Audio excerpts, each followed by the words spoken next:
અહીંયા બધાય નાના મોટાનો ભેદભાવ ભૂલીને અને સમાજની અંદર સમરસતા કેમ જળવાઈ જાય એ આ મેળો આપણને શીખવે છે।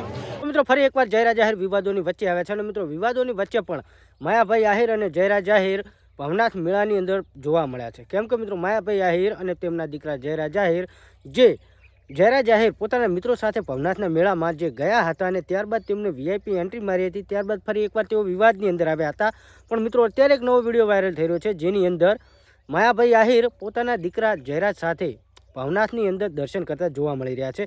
અને મિત્રો ખાસ કરીને જે તેમનો વિવાદ થયો હતો, વિવાદનું કારણ બસ એક જ હતું કે ત્યાં વાહન વ્યવહારની સુવિધા બંધ હતી, છતાં પણ તેઓ બસની અંદર પોતાના મિત્રો સાથે ત્યાં ફરવા ગયા હતા અને ફરી એકવાર તેઓ વિવાદની અંદર આવ્યા હતા। પણ મિત્રો આની પાછળ પણ ઘણા બધા લોકો એમ કહી રહ્યા છે કે માયાભાઈ આહિરનો દીકરો નહીં સુધરે। પણ મિત્રો એમનું એક જ ખાલી ભૂલ હતી કે તેઓ ત્યાં વાહન બંધ હતા, છતાં પણ તેઓ ત્યાંની જે બસ હતી, લક્ઝરી હતી, એની અંદર પોતાના મિત્રો સાથે બેસી અને ભવનાથ તળેટી સુધી જાય છે। અને ત્યારબાદ આ વિડીયો એક સોશિયલ મીડિયાની અંદર વાયરલ થઈ છે અને આ વિડીયો વાયરલ થતાની સાથે જ લોકો તેમને ન કહેવાનું કહે છે અને કમેન્ટો પણ કરે છે અને સોશિયલ મીડિયાની અંદર તમે વિડીયા પણ જોયા હશે। તો શું મિત્રો ખરેખર જયરાજ આહિરે આ જે ઉલ્લંઘન કર્યું ત્યારબાદ પણ ફરી એકવાર તેઓ પોતાના પિતા સાથે માયાભાઈ આહિર સાથે જયરાજ આહિર આ વિડીયોની અંદર તમને જોવા મળે છે, જે તમે અહીંયા જોઈ શકો છો। પણ મિત્રો ખરેખર આ વિશે માયાભાઈ આહિર કેમ ના બોલે?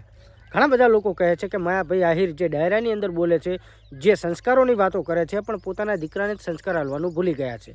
પણ મિત્રો એવું કંઈ ના હોય, ભૂલથી ભૂલ થાય છે, પણ ઘણા બધા લોકો આમને વાયરલ કરતા હોય છે। અને મિત્રો જે બગદાણાનો વિવાદ ચાલતો હતો તેમાં તો તેમને સજા થઈ હતી અને તેઓ જામીન ઉપર બહાર આવ્યા હતા અને જામીન ઉપર બહાર આવ્યાની સાથે તેઓ પોતાના મિત્રો સાથે ભવનાથની અંદર જે અત્યારે મહાશિવરાત્રિનો પર્વ ચાલી રહ્યો હતો એની અંદર દર્શન કરવા માટે જાય છે અને ત્યાં પણ તેઓને ખબર ના હોય કદાચ કે અહીંયા સાધનો જ લઈ જવા કે પરવાનગી હશે કે બંધ હતું। પણ મિત્રો તેઓ પોતાનું સાધન તો નહોતા લઈ ગયા, પણ ત્યાંની જે વ્યવસ્થા ઉપર હતું એ બસમાં ગયા હતા। પણ લોકો એવું કહે છે કે હર્ષ સંઘવી જેવા મોટા માણસો જો ચાલીને જતા હોય તો જયરાજ આહિર કેમ આવું કર્યું? મિત્રો આ પણ એક સવાલ છે।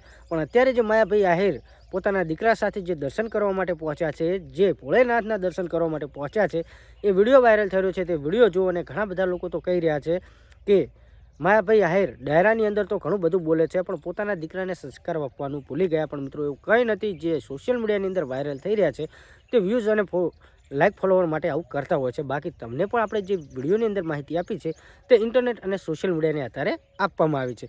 બાકી અત્યારે જે વિડીયો વાયરલ થઈ રહ્યો તે વિડીયો જોઈને મિત્રો આ વિશે તમારે શું કહેવું છે કમેન્ટ કરજો। કેમ કે માયાભાઈ આહિરના જે ઘણા સમયથી તેમના દીકરા જયરાજ આહિરનો વિવાદ ચાલી રહ્યો હતો અને ફરી એકવાર આ વિવાદોની વચ્ચે આવ્યા, તો આ વિશે તમારે શું કહેવું છે? અને આના ઉપર કલેક્ટરે પણ વાત કરી છે કે આના ઉપર તપાસ થશે અને કાર્યવાહી કરશું, પણ મિત્રો હજુ સુધી કોઈ થયું નથી। બાકી આ વિશે તમારે શું કહેવું છે કમેન્ટ કરી શકો છો। અત્યારે જે વિડીયો વાયરલ થઈ રહ્યો તે વિડીયો જુઓ, આ વિશે તમારે શું કહેવું છે કમેન્ટ કરજો।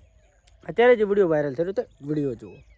આજના આ ભવનાથના આપણો મહાશિવરાત્રિ પર્વ, મહાશિવરાત્રિ ઉત્સવ અને આ જીવને શિવને મળવાનો જે આ મેળો છે, તો પહેલાં તો આપણા માધ્યમથી આખી દુનિયાને મહાશિવરાત્રિની ખૂબ ખૂબ શુભકામના આપું છું।